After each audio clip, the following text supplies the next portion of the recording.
how many pages do you think you read on average per week? For your class, for your research, for all combined? 20 to 30. Huh? 20 to 30 pages. Yeah. A day or a week? A week. A week? You're lucky. Who reads more like 200 pages a week? 100. 150 to 200 does. I used to read 400 to 500 pages in my PhD because we had more text-heavy discipline. Right? Anybody reads around 100 pages? Yeah? So if you have 100 pages, and how much time do you have for reading? You have to eat, you have to sleep, you have to do lab work, you have to do all kinds of things. Some of you may even have children and family. How much time do you have for that 250, 200 pages? Less than 10 hours. Huh? Less than 10 hours. Less than 10 hours. Yes. What if on a certain week you have only 3 hours, but you have to read 200 pages? What is your technique? 3 hours, 200 pages. Structure, outline. Huh? Structure, outlines, keywords. Capture the structure, the outline. And others? Skim it. Skimming. Huh? Yeah, skimming. Skimming. Skimming. Yeah. Or for every paragraph, read the first sentence and the last sentence. Some authors will help you, will give you something if you do that. Others, like, they bury their ideas, like in the middle. So. Okay. Yeah, no, but that's a good one. Good technique. Right? Okay. Let me start. So, the theme, the central idea here is that if you learn how to read strategically, you don't have to read everything. You don't need a vast amount of time. You can read in less amount of time and you can read better. In fact, I forgot the name of the people that did the research. They did the research by giving one group of people a text to read with 4 hours, I think, I forgot the exact time, let's say 4 hours of time, and they didn't give any purpose. But they gave another group 1 hour, and they said, answer this question, or learn this, do this. This is the outcome of your reading, this is what you're going to do next. So they gave them the purpose for reading. Which group do you think, 4 hours, no purpose, 1 hour with purpose, which group do you think understood the text better? With Second purpose. group. Yeah. Right? So that's it. So let's unpack that, how that happens. So it's reading strategically. The first thing is read with a purpose. The first tip. I mean, it sounds very obvious, but you always go into this panic mode and say, I have to read everything. I have to read carefully. You feel guilty. Take the guilt out. Take the guilt out. Your professors are also reading fast. Of course, your professors have more knowledge, so their reading fast is slightly different from you reading fast. Of course, if you have more time, you should read slower than your professors. You should read carefully, you should underline, you should look up the word meaning, you look up the background context, you should look up, of course you should do that. But you cannot always afford to do that. Your time does not allow, your energy doesn't allow. And what doesn't allow, don't feel guilty. That's the first thing. If you cannot understand, don't think it's your problem. It's possible that it's the author who is writing badly. The moment you realize it's not me, it gives you a different kind of power. Don't blame yourself and read with a purpose. So let me share a quick story. 14, 15 years ago, I was a international graduate student down in Kentucky. So the first day, the first week, or maybe the second week, I had a friend, let's call him Adam. Let me tell this story first.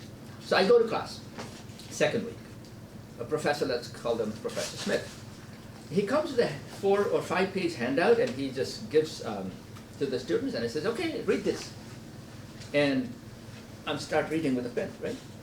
And in about 5 minutes, they said, okay, what do you think? And everybody has something to say. And I'm like, I'm reading the second paragraph. These folks are either pretending that they read by simply reading 1 or 2 paragraphs here and there. Or they eat some kind of food that I have never eaten. I'm disqualified in terms of educational background or maybe whatever. I'm just not that intelligent. That was my conclusion. Otherwise, it's impossible to read 4 pages in 4 or 5 minutes and have really good conversation. I'll tell you what they were doing in a moment. You really want to know, right? Second, there's about 100 pages in this class, the same class. It's about 3-4 weeks down. And there's another friend, let's call him Chris. We are talking, we're working in the writing center as tutors, and it's about noon, and he says there's like 3 hours before class, 10, 12:30, 1 o'clock, 3 hours before class. I've been reading since last Thursday. It is Tuesday, okay? And then he says, Sam, this is a great conversation, but I gotta go. I have reading to do. I haven't done anything yet. I'm like, what? You're gonna read 100 pages in 3 hours? And he said, I gotta grab some lunch also. Grab lunch, read 100 pages, and go to class. I've been spending days on this. I'm like, what? I think I should go, just return home. This is not for me. I got discouraged. It gets worse. Another guy, like 2 weeks before the end of the semester, he goes, I downloaded about 20 articles, and tonight I'm gonna, read that and start writing a paper. Like, I've been started writing that paper since the middle of the semester 6 weeks ago, and here you're saying you're gonna do it over the weekend, or even tonight. How are you going to read 20 articles tonight? So the answer, let's explore that answer. How do you read 20 articles tonight? Right? Not even during the weekend or over the next 2 weeks. 10 years later, I have a daughter. Nothing to do with American food. One day, I was out there working in the garden, and she was sitting on my side. It's early spring. You can see the background. I got a little patch in front of the house. And I saw her reading her brother's book. She was not yet going to kindergarten. She was simply pre-K. But she did not know how to read words, and she was very, very Einstein in terms of her upside-down letters all the time.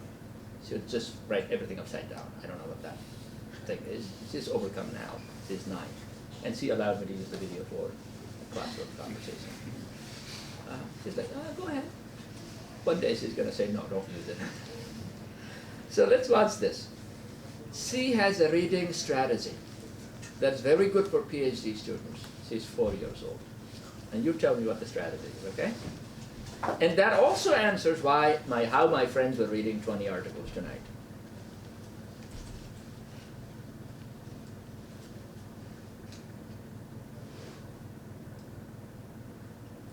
Why is it not? But don't worry, I have the original video.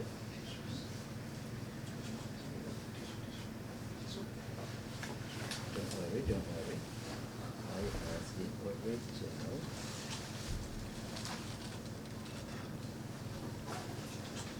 This is. Polar bear, what do you hear?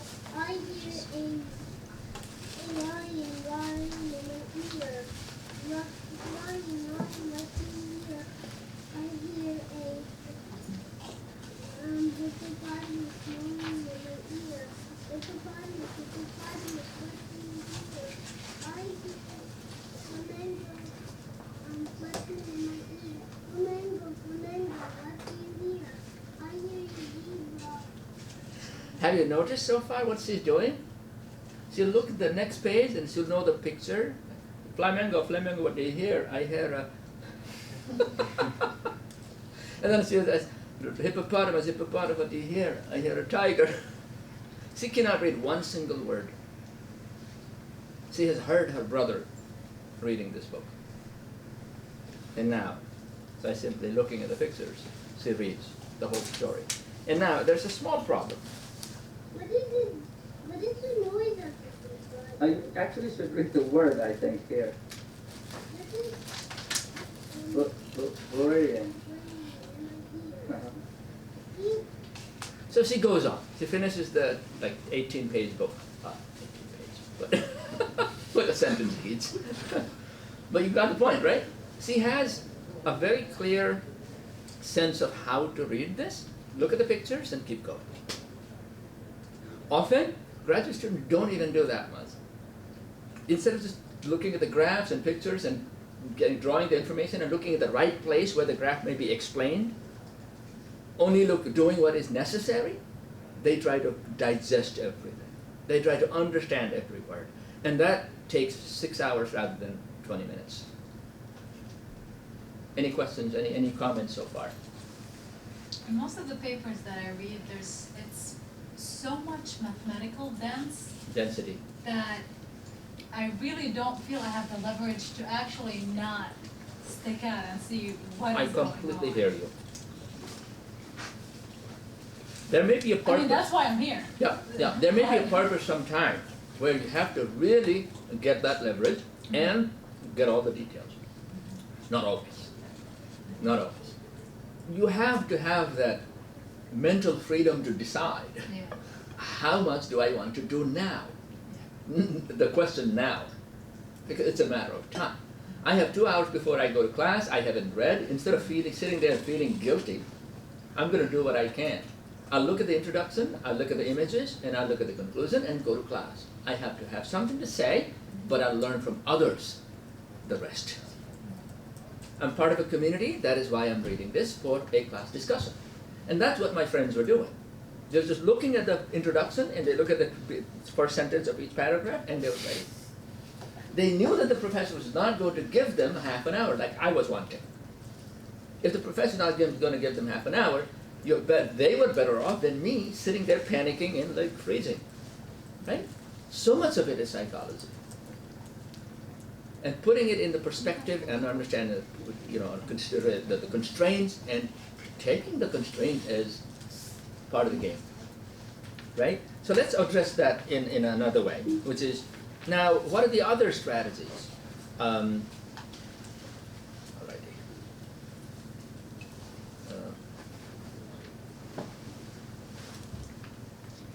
I'm hoping my computer won't die. Oh, now it's working. Come on. Okay, so these things will become a little clearer as we go. I don't want to give lectures and tell you, but as we go, let's do some practice and see what are the other techniques. Let's develop your own techniques through practice. That's a workshop, right? So here's your activity. Don't read before I tell you. I'll give you 90 seconds, okay? And in 90 seconds, you're supposed to just answer one question. That question. Okay. Capture the author's main argument so you can decide how you might want to respond to this. So the next step is I want you to have something to say. Let's say you're going to class and you want to have a discussion. Or you're going to class and the professor said post a response. Or you want to, I know I have only 15, so yeah, share. So that's your goal, okay? One is to understand the main idea, and the second one is to think, I want to have something to say about it, whether that's for a class discussion or a reading response or your citation in an article, but you want to have something to say on the subject. For the time being, everybody assumed that we're all education people, not engineers and economists. All right, start. Your time begins. So, how many of you were reading with a pen or pencil in hand? Raise your hand. One, not many. That is another tip I would have. Like that can really empower you. The way you're able to check off something so you can come back to it. You don't have to hold too much in your brain. That's what the pencil or pen dot can do for you, right? Often you go back to the reading to do something. It's not like you absorb once and you're not, unless you have a pictographic memory of capturing everything. The amount of information we have to handle in graduate education is just insanity. And we need to have information management systems. And this is one. So, what are the techniques, the strategies you used for understanding that 2-page, actually it was 4 pages, article in 90 seconds? given the purpose of trying to? What were the strategies? Look at I first of all I read the heading. Headings? Then I came to know what is happening. Wonderful. So, Then after the graph, the line graph. yeah. Then after the numbers, I go into the numbers. And what? I go into the Yeah, numbers. numbers. Numbers, okay. Wonderful. Say something. Same actually, I was looking at the picture, the heading, I was actually skimming like the first point, the last point in the page and similarly here, and in between just, some glimpses, but to understand. Great, exactly. What else? I was trying to capture the tone of the first few Tone? points, yeah. That is quite a good one, because the author comes with an attitude towards something, critical, celebratory, neutral. You might feel like this author is a very great authority on the subject. You really need to pay attention to that, because without it, you may completely misinterpret it, right? What else? Yeah, also capture the logic keywords to know the relationship between the paragraphs. Yeah, I see. Great. I'm glad you're able to do even while reading so fast. Okay, others? The first thing I read was the title of the graph. That is something that I'm really impressed by. A lot of students skip that because, but I'm glad you did that. It's very important. And others? Some more? I read the first 3 paragraphs and the last 3 paragraphs. Look at that. So all of you sort of, if you have more of these skills, you have more options for you to utilize whenever you face a situation of overwhelming amount of reading. So the takeaway from this activity is that build your skill repertoire, your repertoire of skills, rather than having one skill or worrying or trying to read everything. Have a bigger repertoire of skills. Does that make sense, everybody? So keep writing. At the end of a notebook when I was a graduate student, I used to write 3 kinds of ideas. One is teaching ideas, because I wanted to become a teacher. So I had like hundreds of ideas about teaching. I started from the back and I came backwards. I wrote. Other times, research ideas.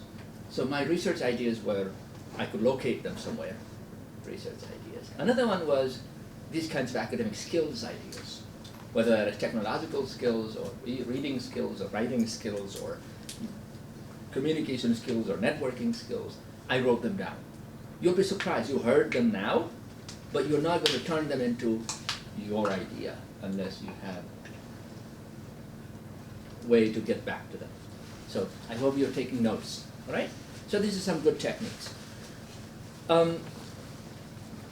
Some other techniques I've heard students talk about is pay attention to some things that the author maybe wants to you to pay attention to, like the title. I'm surprised by how many people look past the title, like, is college worth it? New data say, clearly new data says. That's it. That's the argument. I wouldn't look for, if I have time, I may look at the first 3 paragraphs and see, okay, what does that argument mean? How does the author unpack the argument? Otherwise, it's right there screaming at you from the title. It's amazing how many people don't pay attention to that and keep going, like thinking, like, what did I miss? What did I miss? No, you're not missing anything. It's right there. So that's another strategy. Pay attention to what you may be overlooking. Where do I look for this information? What did the title give away the whole point? If the title didn't give away the whole point, do the first 3 paragraphs do it? Do I need to look at the conclusion? Because often the conclusion takes what the argument does and turns it into so what? What's the implication? What's the application? Right? And those are things you want to know as a scholar. Not just the content, but the implication and the application of the research. And so conclusion is something you should not skip past. Look at the conclusion.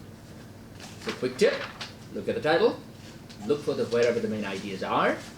If it's a good writer, you can predict what the main ideas are at the end of the introduction.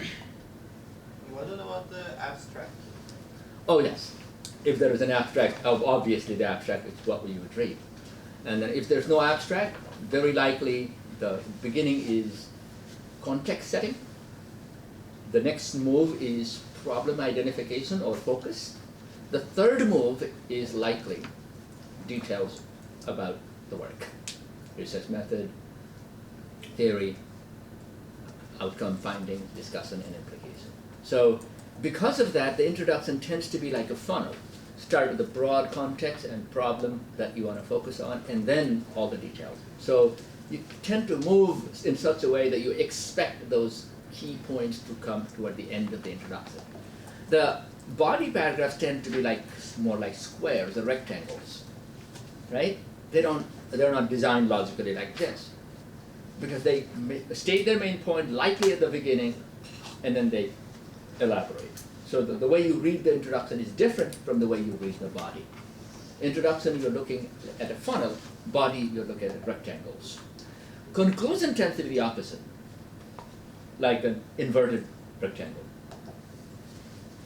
introduction.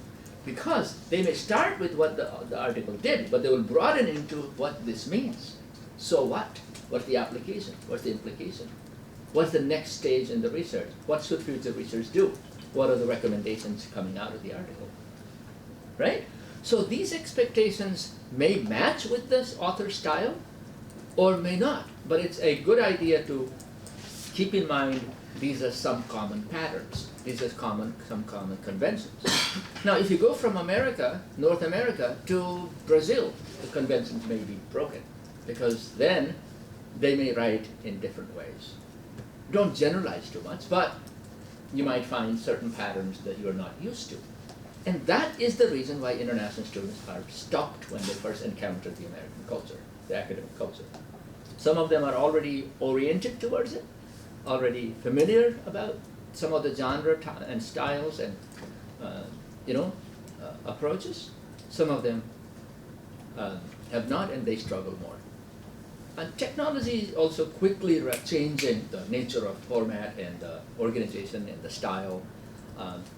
I see more in scientific journals that there are visual abstracts, something that we never saw about 10 years ago, right? Even visual summaries, as they say. There are different conventions. Look for them, because they are for readers to make it easier for the readers to read. So don't look at the text as a block of information. Look at the text as organized for a particular reason. In my graduate level writing course, what I do is I ask students to analyze a common genre in their field, interview the scholar who wrote it or someone who can talk about it from experience, and then talk about how their discipline communicates ideas.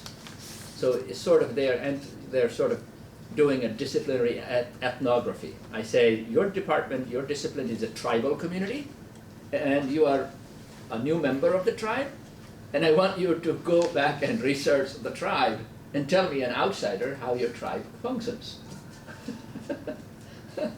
So pay attention to those conventions, those genres, those structures. If you want to know a little bit more about this genre, it is an op-ed kind of thing, opinion piece. But unlike others, the newspapers, New York Times has an op-ed called there's a section which is op-ed that is based on data. The moment you know these are op-ed based on data, you're going to pay more attention to the data. You're going to ask questions based on data, and you're going to see what the author's argument is. So it's argument with evidence, empirical evidence. So that helps a lot, because if you know this is a dog, you're going to look at it accordingly. Genres are like animals, right? Like they have particular behaviors. And the moment you understand the behavior, it's much easier to understand them and to handle them. You got it? So when you're reading an email, you are reading a different kind of beast. When you're reading an article, you're reading a different kind of beast. When you're reading a book, you're reading a different kind of beast. So put those understanding and those strategies and your purpose to use. Okay? The strategies, the purpose, and an increasing understanding, I'm coming back to your point, an increasing understanding of how things work, so you don't have to read everything as much. You know what to read and what to not read. And one of the greatest things that I want you to take away from here is what not to read. Right? Like, I have only 20 minutes time, I'm not going to read the all of the discussion sections. I'm going to look at the key discussions in the abstract. I don't even have the time to go to the discussion. Or I'll just look at the key points in the discussion, but I'm not going to read the details. I have no time for methodology. I can look at that like next time. Or I have to understand the methodology for the purpose. For this purpose that I'm reading, I need to pay attention to methodology because I am developing my own method. And I'm reading this article to learn a method and use a better method to improve my own method. You see how even within an article you may be focusing on different parts given your next step while you're reading. And remember, you're always reading as a writer, which is an amazing thing in graduate school that people don't tend to talk about. You're always reading as a writer, right? Almost always reading as a writer. I'll say almost, because sometimes you're just talking about it, or sometimes you. But even talking leads to your own scholarly productivity, your dissertation, your papers, your journal articles.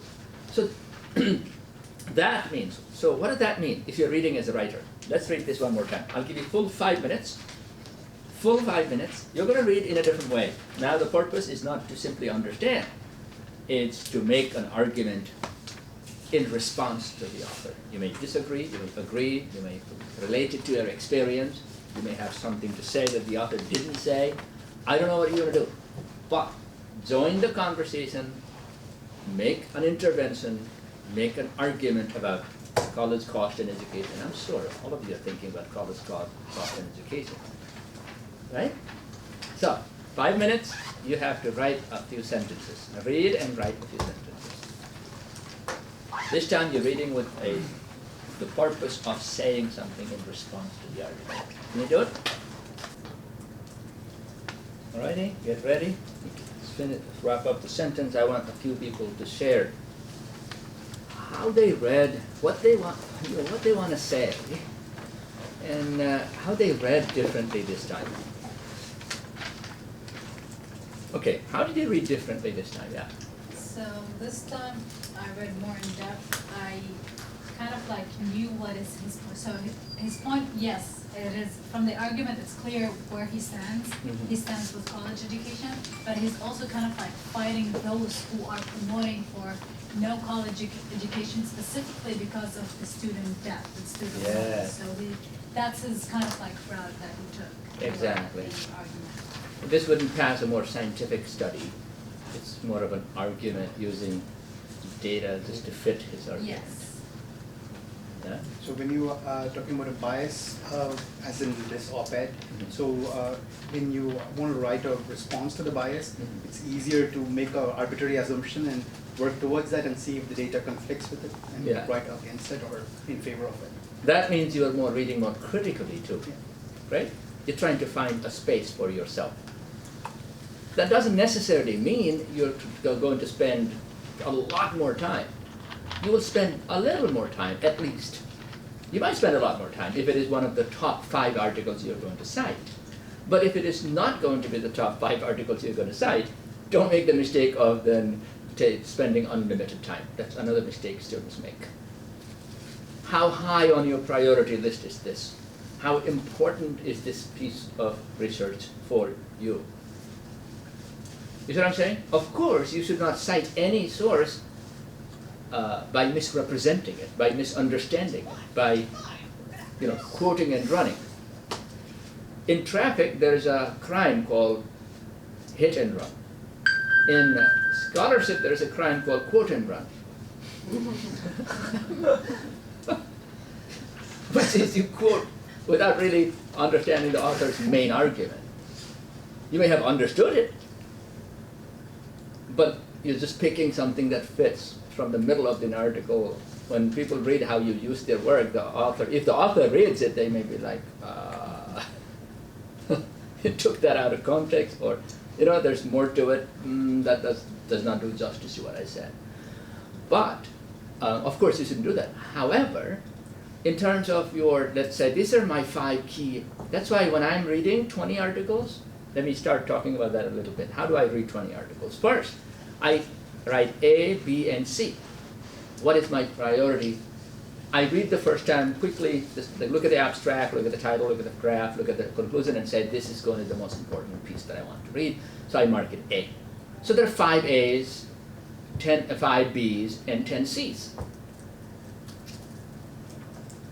That is how I'm going to give the first 2 of the 4 hours. And the second 1 of the 4 hours. The last 10 will only get 1 hour of my time. Because I've actually done work in the first 2 hours to read the 5 articles more carefully. So that in the next 1 hour I can read 5. And in the next 1 hour I can read 10.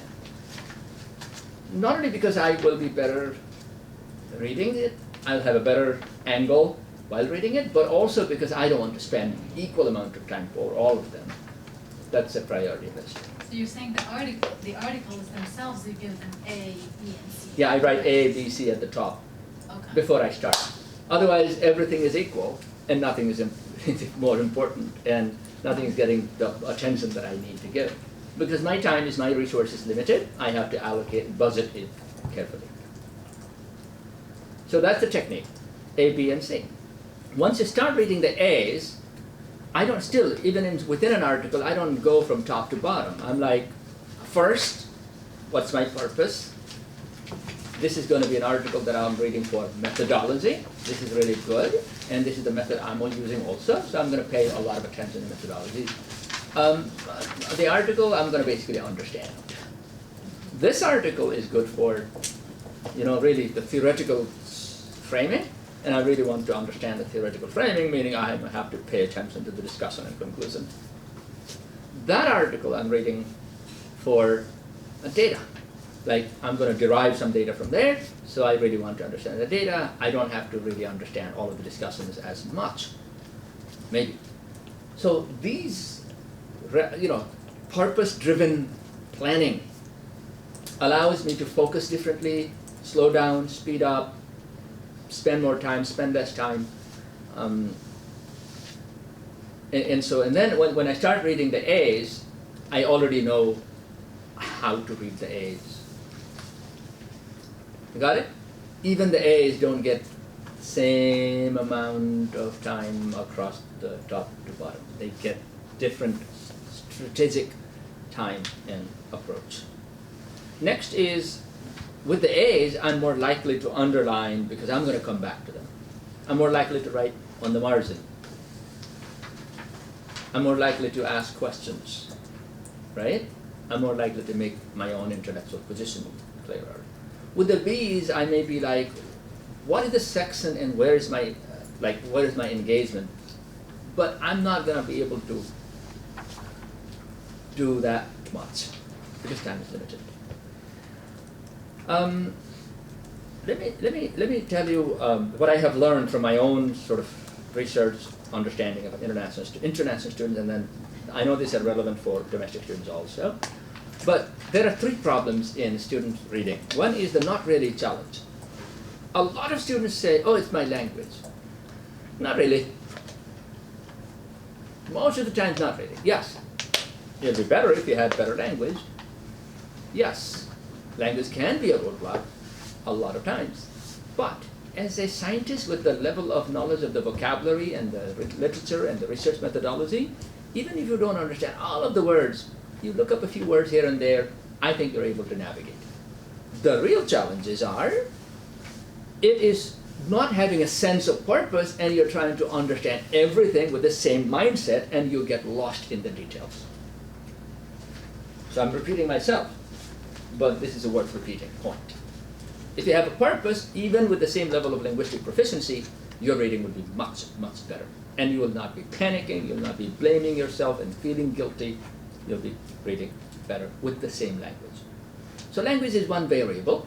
Another variable is purpose. A person without a purpose will suffer even if they are a native English speaker. Who's a native English speaker here? Do you agree? So don't blame it on your language either.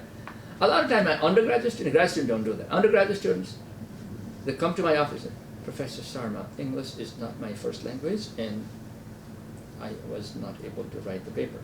So I haven't done much work. And I go, did you read? Not yet. Have you done research? Not yet. Why didn't you see me 2 weeks ago? Busy doing other things, right? And don't worry, I say. What's your first language? Hindi or Chinese. I could read in Chinese. You write the paper in Chinese, all right? And the student goes, but I don't know what to write about. Oh, sorry, I don't know Chinese either. If you haven't read, if you haven't thought, if you haven't just talked, right? So with undergrad students, it tends to be like my language, but your language does not stop you from trying to read. Your language didn't stop you from doing the research. Your language didn't stop you from thinking in Hindi. So a lot of times those two become sort of entangled with each other, and often they become excuses. Often they become a very confidence undermining factor. It should neither become an excuse nor become a confidence undermining factor. Don't allow your linguistic anxiety to become a big anxiety for everything, right? You can say, my first language is not English, but I'm a badass scientist. Boom, right? You know. So I think it's the author, the reader themselves reading without purpose. The second one is very important. They're not trying to understand the author's objective. They're trying to understand all of the things the author's saying, not what the author's doing. The moment you focus on what is it the author trying to do? This guy's trying to convince me that college is worth it no matter how much it costs. Whoa, it becomes far easier to understand all of the details, right? But a lot of students don't look at the action, don't look at the objective, don't look at the mission. They look at the details. It's easy to get lost in the forest if you're looking at the leaves and not thinking, how do I get out of here? Oh, there's a road way out here, right? It's like a forest. So think about how you got there and how you're going to come out of it instead of just trying to pay attention to all of the little pathways and the trees and the leaves and the confusions. It's getting the big picture. Don't lose that. As a graduate student, you need that more. So get that big picture, take a 30,000-foot view, have your purpose and understand the author's purpose. The moment you understand author's purpose and your purpose, you become a better reader and better writer, because you're not going to misrepresent the authors. You're going to understand the author. You're going to grapple with the author at their level. You're going to be able to converse and respond back to the author at the same wavelength. So these two are very important, not so much language.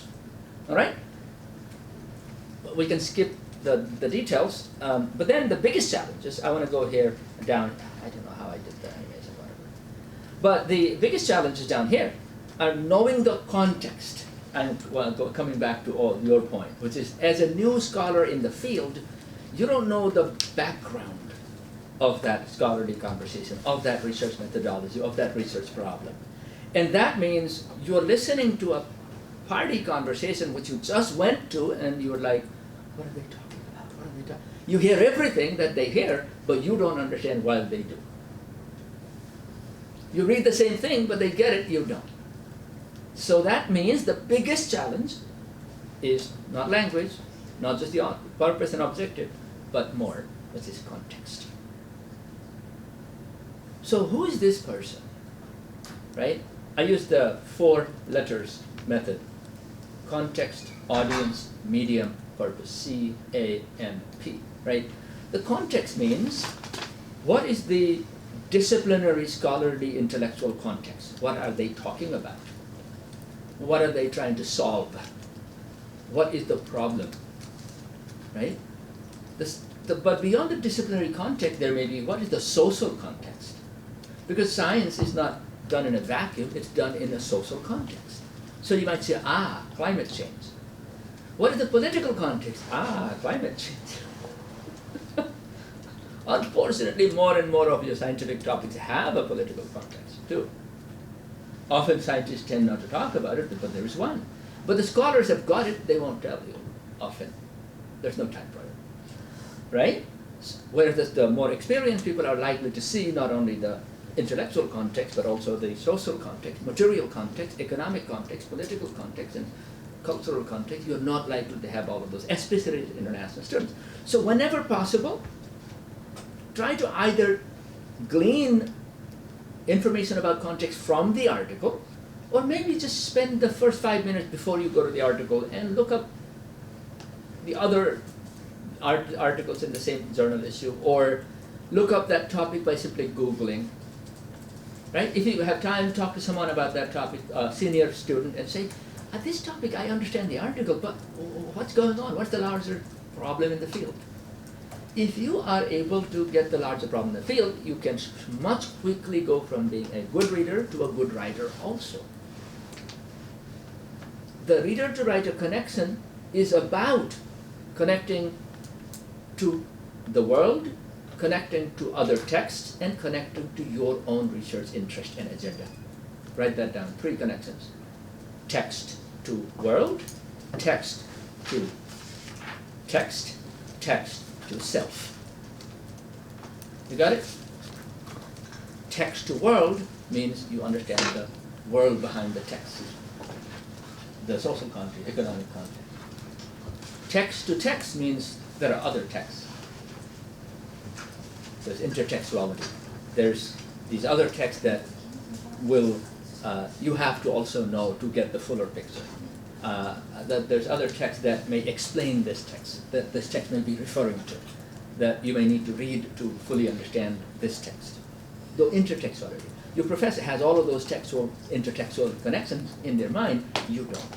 And so the biggest challenge over time, I'm not saying when you're sitting with one article, I'm saying over time.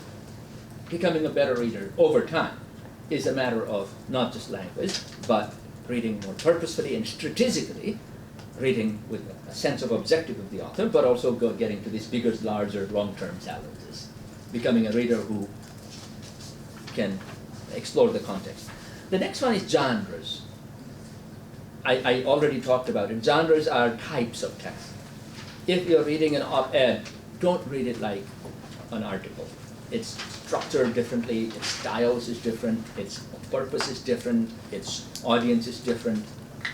You don't demand the same thing. Like I was saying, a scientific study wouldn't, society do a discourse that reading and writing occurs. How particular genres are structured and written with different styles and approaches and organization, and how you can follow these little moves the authors are making by knowing, that's a move I know. Right? Like a dance trainer understands all of these moves. A good dancer also understands those moves, even though they may not have the language to describe it. Whereas to me, I think everybody's shaking. And when I dance, that's why I look funny. They're not just shaking. Alrighty, so I would like to hear from you all. No, I'm going to skip that. And then I'm going to share something before you leave about making reading to writing connections. Everybody must leave, I think, by 2:15. We have about 8 minutes. Open discussion. Thoughts, ideas? I want to ask you, so Yes. what do you, like, if you want to review paper, like professor sometimes gives you some papers to review, right? Mhm. So then you have to do a thorough job, right? More than because you basically evaluate the paper Yeah. and give them reviews about it. Yeah. So how do you, like, it takes a long time for me. So, I wanted to know, how do I actually go about it? That's a Like, very if- good question. As a reviewer, you may not be a specialist in that particular area. They may have Yeah. given you a paper that is a little oversized in terms of your professional status. You may be like, I'm reviewing a prominent professor's article and I don't know all of the details. You don't need to. Like if you come, take a class with me and I'm teaching you a graduate level course, most of the times I don't understand what you are saying. And I'm going to share how I read. I basically ask, what is she doing? I don't say what is she saying. So I read a sentence. Okay, handout. Sorry, I almost forgot this one. I have one more. I have 3 activities.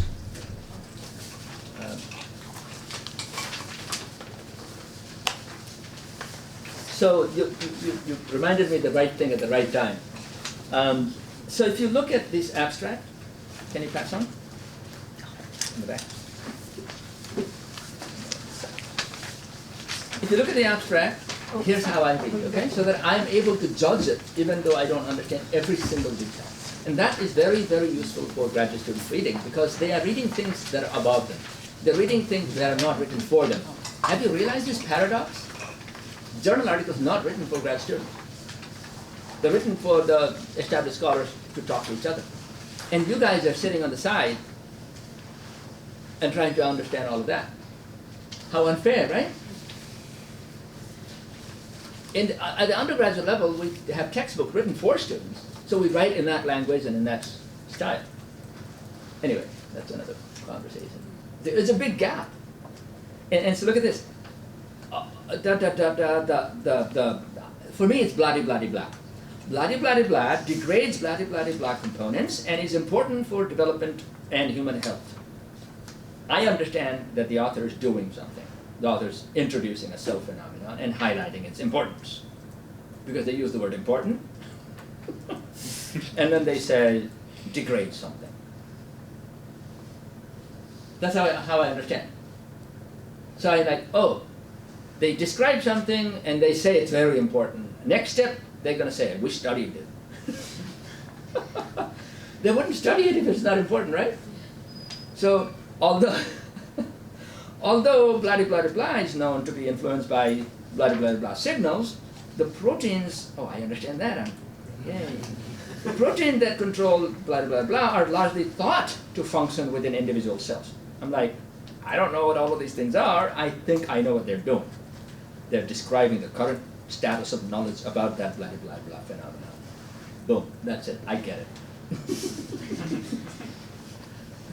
And next, here we report blah-de-blah-de-blah. Oh my God, so many of them, right? These monsters.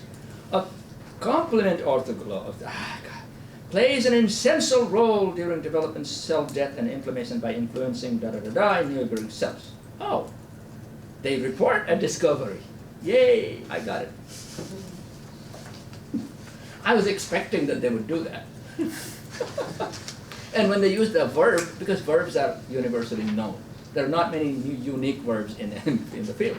Most verbs, like 250 of them, and you can learn them. Degrades or known. Dysfunction of da-da-da-da involves the immune da-da-da-da. They add one more specific finding. I don't know why. There must be a reason. But when a student comes to me with this, I'll say, why do you add a second finding there? Is it necessary? And they go, oh, it's not. How did you know? No, that's because I don't know, you're saying. And so interestingly, I don't like that. Scientists, that's not a scientific kind of thing, is it? Anyway, but I'm able to tell, because I know how scientists talk. Da-da-da, in the function in da-da-da, cells are required for da-da-da, and I'm like, I tried to read 10 times, and I tried to understand why they are writing this. I tried to understand what they're doing. Any scientists in the room? Why? What are they doing? I wrote, God help me, and keep going. Anybody can tell what they're doing? The last sentence. No, the sentence where I wrote, God help me. Okay. Okay. Oh. What are they doing?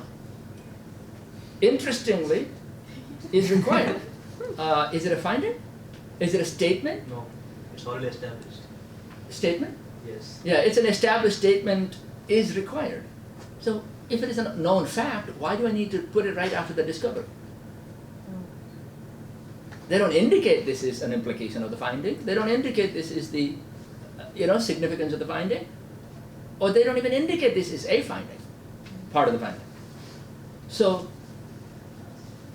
that's what I was trying to say, right? God help me. The study reveals unexpectedly, kill me now, complement related to from one cell regulated autophagy in neighboring cells via an ancient immune signaling program. I think they're saying unexpectedly really undermines what they're trying to say. It's like, I don't think it's a sort of an accidental breakthrough research. But I think what they're saying was part of it was not part of the study design, or maybe, anyway, but the last sentence does say reports the same finding again. I don't know why. So that's a very powerful way of reading, which is to understand that writing is doing things. And when I sit down to write, you guys are writing that paragraph. You know what I do? I turn on the caps lock. I call it my WAD technique, writing as doing technique. Turn on caps lock, it's WAD. There's another term for teenagers, right? The RAD. I turn on the caps lock and I say, set the context by describing the status of this scholarship in the field. And I don't write the paragraph because I'm too tired. Then I hit enter and I said, the caps lock is on, and I say, now quickly review this author, and this author, trying to show that I am approaching the issue differently. Then I say, then tell the reader how I collected my data and will be reporting my finding, especially the method and theory. Finally, give the readers an outline of the essay. Because I know what I'm doing, I can say what I want. Often people start saying things and they get lost in the jumble. You got it? I do the same thing when I'm revising. I finish writing, I delete all the all caps. Because in the process of writing, I always go off on a tangent or in a different direction. And then I let it percolate for a few days. I go back for revising. And then I go and write at the bottom of the paragraph. I read the paragraph and say, this paragraph is doing what? If the paragraph is not doing what I wanted it to do, I turn it bold and say, this paragraph is supposed to do this. So that I go back to all of the paragraph with bold comments that say this paragraph is supposed to do this. So take that, keep that in mind. Writing is doing things. Reading is understanding what authors are doing. The moment you focus on what they're doing, all the details on the confusions, their problem, not yours.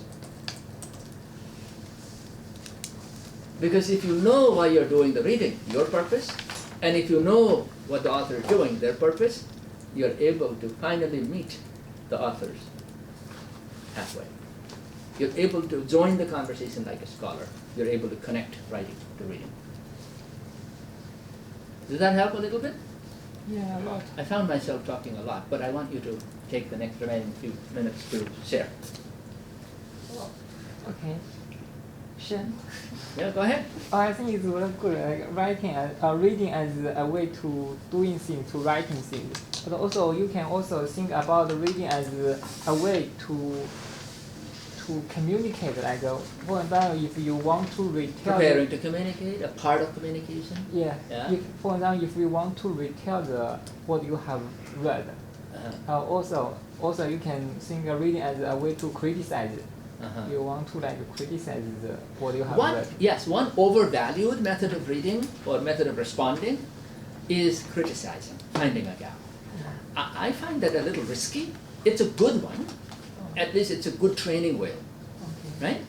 Put on training wheels of criticizing. Okay, everybody attack the author, right? Fine. But after a certain point, finding gaps becomes a liability. What if that author is sitting in the room you're presenting?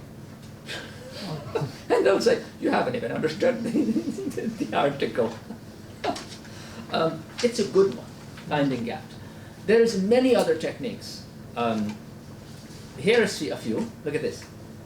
One is coming to terms. This is Joseph Harris, a famous writer in my field.